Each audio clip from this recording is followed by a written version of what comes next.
Jeremy Corbyn, 251,000. He's only been the leader of the UK Labour Party for a matter of days, but already there are question marks about Jeremy Corbyn's policies, not least his position on the UK's relationship with the European Union. I don't think we'll exit the European Union under Jeremy Corbyn, or that he will campaign for that.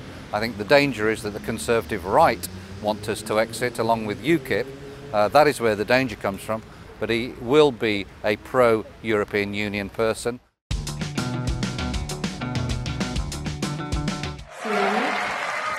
Show me something new.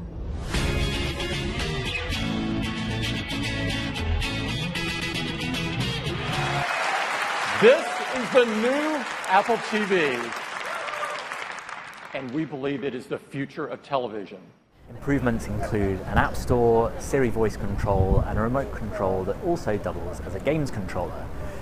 This is more Nintendo Wii than PlayStation 4, but nonetheless there is potential for Apple to bring the legion of iOS developers that have paid billions of apps for its iPhones and iPads to the living room screen.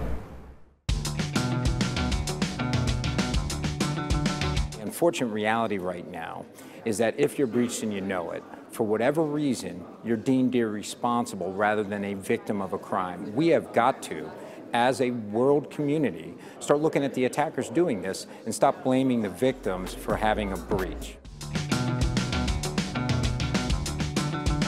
Whatever they thought before, to postpone the decision and to take a wait-and-see approach. And my reading of what they've done is that they're saying, yes, wait and see is the right policy. Now, it seems that the markets have responded to that. But it's the only interpretation that seems to make any sense, so it may be completely random, that they've decided, well, the Fed has decided that actually the world is worse than it thought earlier, and if the Fed thinks it's worse than they thought, we should too, and so we should sell off.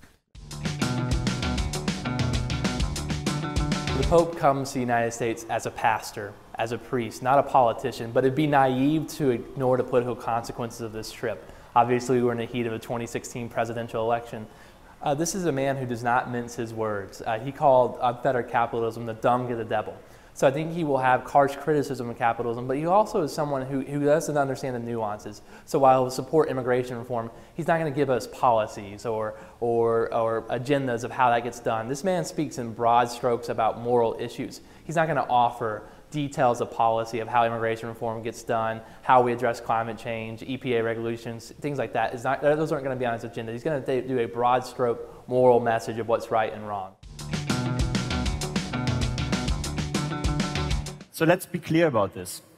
Our company was dishonest with the EPA and the California Air Resources Board and with all of you.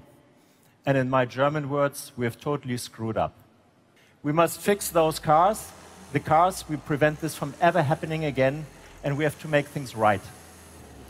VW has so far set aside 6.5 billion euros to deal with some of the fallout from the scandal, which it now says affects around 11 million vehicles worldwide. But though the CEO is gone, there is still much to concern investors, who have sent the shares down 30% so far this week. There have been very few serious efforts at diplomacy. So we've now reached this point where Syria is basically imploding, the refugee crisis is spilling out from the region to Europe. Russia has signaled that it's not going to let Assad fall. We should be, and I stress we should be, at the point where political leaders in the United States, in Europe, and also in the region say, okay, it's time for a blank sheet of paper. We've all got to sit down, compromise, and come up with some sort of agreement which protects all the various interests, but also puts in place a regime or a government in Syria that can restore some sort of order.